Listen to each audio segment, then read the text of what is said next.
Good afternoon, everyone. It's theCUBE live, CrowdStrike, Fal.Con 23. This is day 2 of our coverage. This is over 4,000 people here, customers, partners, executives. It's been a great day and a half covering the event. We've been talking with executives, with the ecosystem as well. We're going to be doing that next. Anthony Seto joins us, the Field CTO at Dig Security. Anthony, great to have you on theCUBE. Thank you for joining us. Thank you for having us. Give us the lowdown on Dig Security. We already like the name. Tell us who you guys are, what you do, mission, vision. Yeah, so Dig Security, we are a leader in the data security space. We're really focused on two things. Our data security platform is focused on DSPM, so data security posture management, and then also a technology called DDR, which is something that we invented, which is data detection and response. So it's looking at how do we help customers understand if data is leaving their environment in real time, right? So the founding of the company was really to help answer 3 questions, one of which was, can I see if my data is leaving my environment? But also, where does my data live in the cloud? And who has access to that data? And that's a big challenge now, right? Is customers don't know as they go into the cloud or the multi-cloud where their data lives. So if you don't know where it is, how do you know how to protect it? How do you know who has access to it? Talk a little bit about CrowdStrike. I see on the website they're an investor. They are, yep. So CrowdStrike is an investor. They're also a technology partner as well, right? So one of the things that we've built with them is the ability to do malware scanning in the cloud. So customers that have both Dig and CrowdStrike now have the ability to look for malware in their cloud data stores across the multi-cloud environment. How does DSPM work?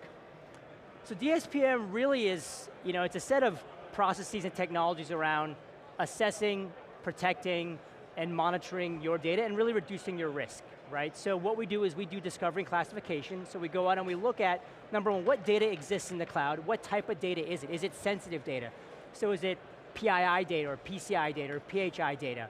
Right? And then we look at the posture of it. So again, is it misconfigured properly? Who has access? Is data flowing to and from environments? And then again, there's the real-time piece of it, right? Being able to look at, in real time and alerting our customers, hey, you've got someone that's moving data out of your environment right now. Maybe data's flowing from production to a dev environment, or maybe it's leaving your environment and going to an environment that doesn't belong to you, right? These are the types of questions that traditional cloud security tools haven't really been able to support and answer.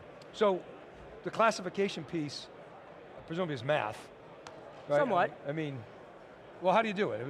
Does it support vector machines or probabilistic latent semantic indexing, or what is it, or is it just some other magic that you developed? Yeah, so our classification engine really, think of it as a funnel, right? So we leverage really 4 different ways to identify data. So at the top of the funnel, it's just things like pattern matching, right? How do we know if this 16 digits is actually a credit card number? Well, it looks like a credit card number because it's 16 digits.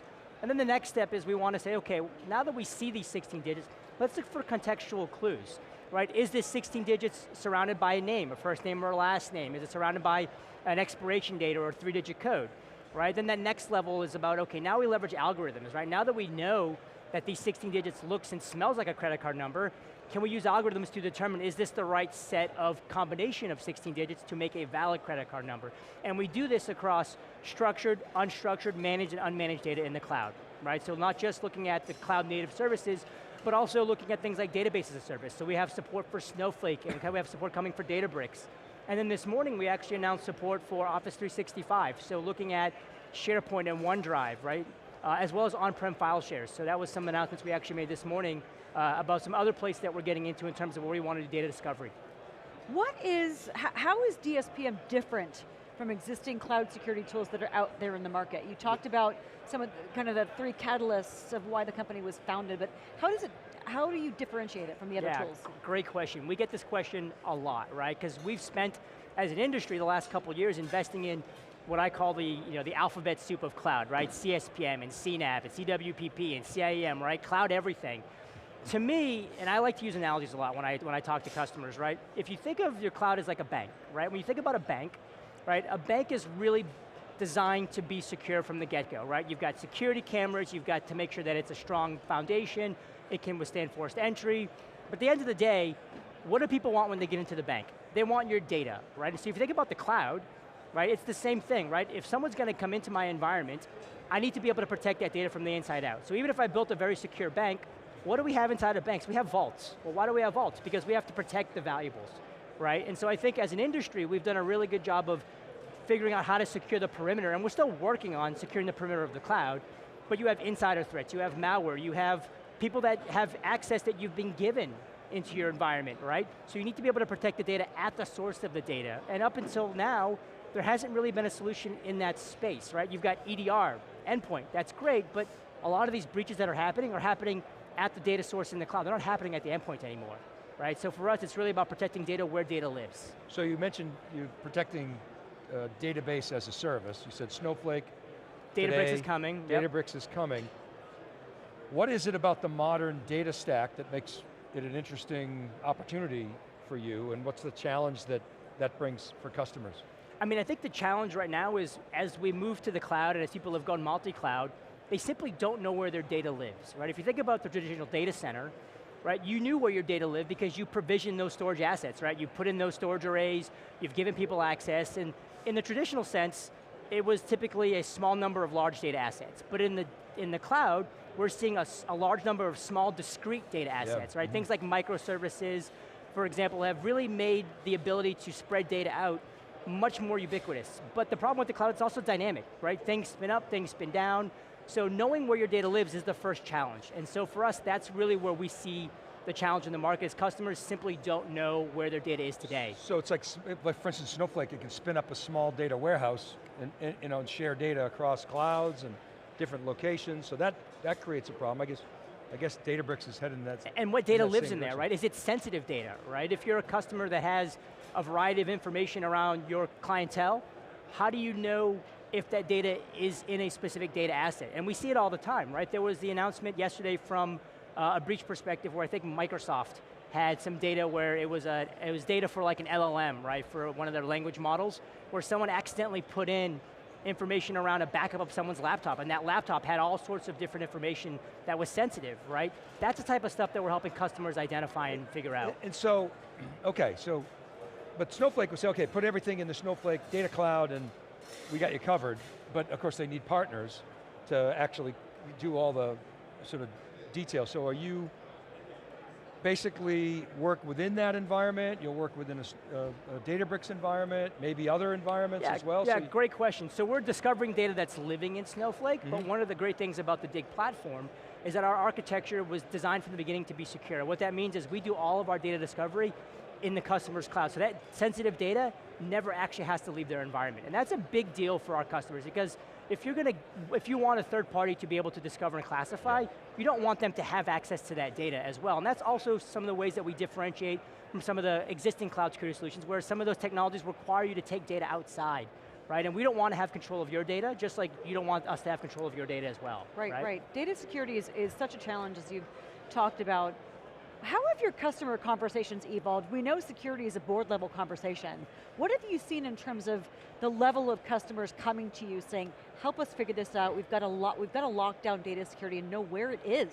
Yeah, I was in a meeting in New York with a bunch of CISOs, and this was a hot topic. And what we've seen is data security, especially if you look like Gartner, right? So Gartner's got their hype cycle report just came out, and they describe data security posture management, or DSPM, as very embryonic. So it's still very early stage, but the benefits to the business are transformational, right? So for them, this is, again, it's kind of that missing link, right? If I go back to my analogy, right? You have banks always have vaults, right? If you've got a cloud, right, and you've got CSPM or CNAP or whatever it is protecting your perimeter, you also have to protect from the inside. So I think this is very much becoming top of mind for all the executives we talk to, because when I ask them those three questions, can you identify what data lives in your cloud, who has access?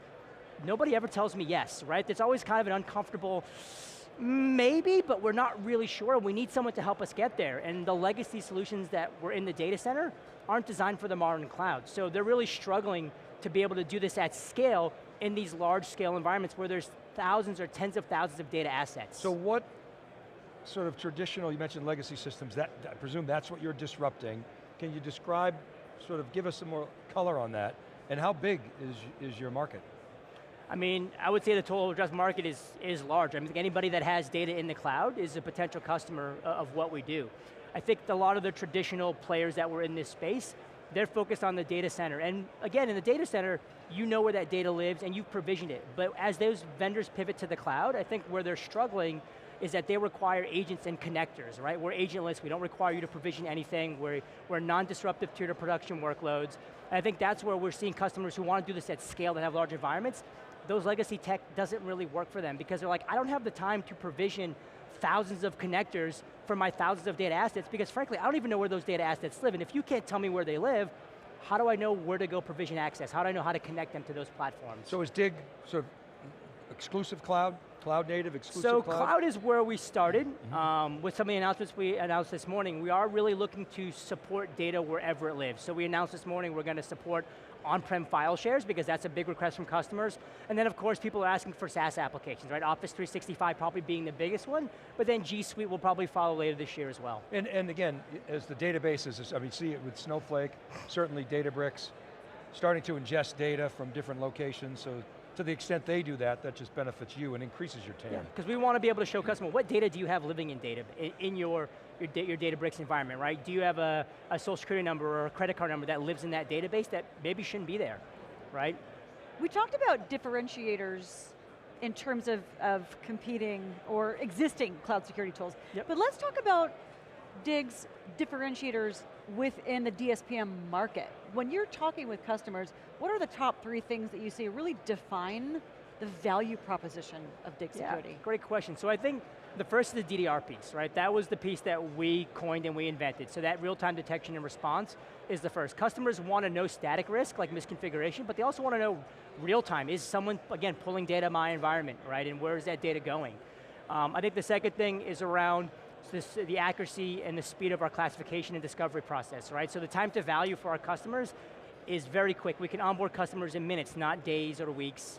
And we can discover data in 24, 48 hours and really start giving them tangible things that they can go back to their teams and say, hey, here's what you have to focus on. And we've also put a really strong focus on security posture, right? We are a security tool, and so we've got a lot of policies built into the product to kind of help guide customers as to where to start. What's the low-hanging fruit, right? Where do I start when I implement something like a Dig to help me figure out where my data is at risk? How do you, so thinking about the so-called modern data stack, which Snowflake and Databricks are sort of the poster children of that. BigQuery for sure, now Microsoft has Fabric, obviously AWS has its bespoke tooling. That comprises sort of the modern data stack of today. How do you see that evolving? Like as an example, you're seeing analytic and transaction data coming together, you're seeing more of a push to real time, IoT, digital twins, digital representations of your business, which seems like it's going to do a couple of things. It's going to increase the real-time nature, and this whole conference is about going faster, and breakout times and things like that, so real-time speed, and as well, more data. How do you see that evolving and how will that affect your opportunity and approach? Again, I think for us, it's about really being able to protect data wherever data lives, right? So to your point earlier, right, we are starting in the cloud, we're going to SaaS. We're also looking at things like LLMs, right? So we announced a couple of months ago that we're going to start having support for discovering what type of data goes into your large language models, right? Generative AI is such a hot topic this year. It's probably the hottest topic, right, of 23, and so we want to be able to support customers and discover, well, what data is going into your LLMs and how do we secure that data, right? So I think for us, it's really just about figuring out wherever your data lives in your cloud, we want to be able to discover and help you protect it. What do you make of Charlotte AI, and is there a play there for you all? Is it an adjacency? Does it support what you're trying to do? Is it somewhat an overlap? I'll be honest, not as familiar with that space, so I don't know that I have a great answer for you there. No, it's Charlotte AI is CrowdStrike's basically their LLM SOC assistant. Ah, right? okay. You talk to Charlotte, and she tells you like what vulnerabilities you have, prioritization. The whole idea is to reduce the heavy lifting of the SOC analyst. Yeah, so I think there are things that we are looking at in that space where we want to make the product easy to use. But to your point, being able to query and say, hey, can I go ask it a question, right? Show me all my data assets that have PHI data that are open to the world, right? So I think we're certainly investigating leveraging that technology, but I think there's also a little bit of risk that we are very reliant on AI already, but as we've seen, sometimes it's not always accurate, right? And sometimes you got to make sure that you still have some human factor validating those results, right? So I think we're certainly doing our diligence from a product perspective to see if that's a route that we want to go down. For customers, can you share a little bit about the CrowdStrike integration and help us understand how you're really, from a technology partner perspective, working synergistically? Yeah, so the way that we work is we're basically leveraging the cloud APIs. So what we're doing is we're basically sending the hash of all the files that we scan in a customer's data asset, and we're sending it to CrowdStrike, and they're returning back basically the confidence level and the family that malware belongs to, right? So it's a great partnership. We were the first to really bring malware scanning to cloud data assets, and of course we're doing that with our great friends and investors at CrowdStrike. When was the company founded? We went to market just about 2 years ago, right? So we're based in Tel Aviv. There's about 80 of us or so, and it's been a great run so far. And then CrowdStrike was, what, part of the Series A? Or don't know great question. I don't know if I have that. I think they were part of the Series A, but I'm not the right person to know that one. I don't get all the dollars and cents. I'm going to look it up. While Dave's looking that up, you must have a favorite customer story that you think really shows the value of what Dig is delivering in the DSPM market. Share with us, if you can't mention it by name, that's okay, but by industry or use case, that you think really says, this is why we're here. Yeah, so we were working with a large financial here in the US, and what we saw was that they had data that was leaving their environment. It was basically a script that was running, and that data was going to an account that didn't belong to them. Turns out it belonged to an employee that had left the company and basically left a script that was running that was exfiltrating data. Right? I mean, that's one of those things where you need to be able to see it in real time, right? Looking at static risk, looking at posture is one part of the problem, but that data exfiltration in real time is really the piece that customers, I think, are really missing in the current cloud security space, especially at the data asset level itself, right? As opposed to the endpoint or the application. At the data level, real time is no longer a nice to have, it's an imperative. It's a must have. Yeah. You got some very cool investors. So CyberArk seeded you. Okta invested, obviously CrowdStrike, we talked about that. Okta invested in you guys. Nancy Wong, who's like an AWS like data protection pro and an investor. So that's, you got some good juice on your I mean, on your investment team. Like I said, it's a great space to be in. And certainly we're leveraging those partnerships as well, right? You talk about Okta, right? So we're working with them on doing some more of response around identity, right? So if we see someone that's exfiltrating data and we know they're an Okta, we want to be able to go to Okta and say, turn off this person's access, right? Or make them re-authenticate just to validate that we know who they are. So we're really going to leverage these partnerships, but also be friendly to the ecosystem, right? So we got an API that's going to be available at the end of this quarter because we want to be able to integrate with everybody. We know that there's not one solution that can solve everyone's data security problems, right? So there's always going to be a set of vendors that customers are going to want to work with, and we really want to be able to let our customers integrate our data with either things that they're building or with other vendors that want to be able to do things like orchestration, right? So for example, we have an integration with Torque, right? Because we want to be able to have SOAR, right? We can't do all the automation and response, but there are great vendors out there that can do that we want to partner with to deliver that. Very interesting. So the company's founded in 2021, based in Tel Aviv, so they're doing some really interesting problem solving. What would you say is your, kind of from the CTO perspective, there's your secret sauce that's really unique? Because a lot of times, Israeli cyber companies come at problems with really unique angles. Yeah. What would you say that is? My opinion, from my time here, I think really is the team, right? I think every company is only as good as its people, and I've been amazed and impressed by the entire team here at Dig, from top to bottom, right? From the engineers to the people on the front lines. I think we've got a great team of people. In the time that I've been here, I've seen us deliver on every item that we put on the roadmap, right? We're very focused on our customer success and making our customers happy. And just like most companies, we're driving the roadmap based on customer feedback, but I think the biggest thing is we're delivering on that roadmap and we're really making a product that's really designed to make security as easy as possible. And products in market. Products in market. You're shipping, you're at revenue. We are. Wow, I mean, only 2 years, that's pretty good. And you feel like you've got product market fit? We do. Yeah, I think that's something that we hear all the time is again, I think what we're seeing is people don't quite have budgets yet for DSPM. There's not a line item in the budget for DSPM. But what we are seeing is when we go in and we're doing proof of concepts, proof of values, and people are seeing what we're able to discover, they're finding budget for us, right? So, I think in a year, 2 years, you'll start to see very specific data security budgets, but it is a problem that we are solving that people have. And you sell this as a SaaS service? We do. And the pricing is based on what? Is it consumption? The number of data assets. So like an S3 bucket would be a data asset type, right? So the number of different cloud data assets that you have in your environment. What do you see as the future, DSPM being, I loved how you described it as embryonic. I'm going to use that term. I stole it from Gartner, so I can't take all the credit. I'll credit both of you. There you go. I think it's brilliant. And just in your experiences with what Dig is doing and how it's evolving, what do you see as the evolution of the DSPM market? It sounds like you're right at an inflection point? Yeah, that's a great question. I think as a whole, as we look at where we grow, again, I think some of the points we talked about, data is going to be living in all different types of places. We're going to have new technology that's going to leverage data. So again, being able to protect data wherever it lives, I think is going to be a focus for any vendor in this space.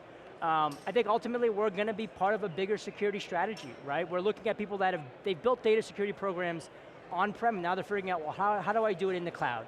And in the cloud, there's a lot of other ancillary parts of data security, right? There's governance, there's privacy, and then within data security, you've got cloud, you've got email, you've got SaaS, right? You've got endpoint. So I think there's a lot of different places that data is going to go to, and I think we're going to do our best to make sure that we follow the trends, and ultimately we follow the industry and where customers need us to be.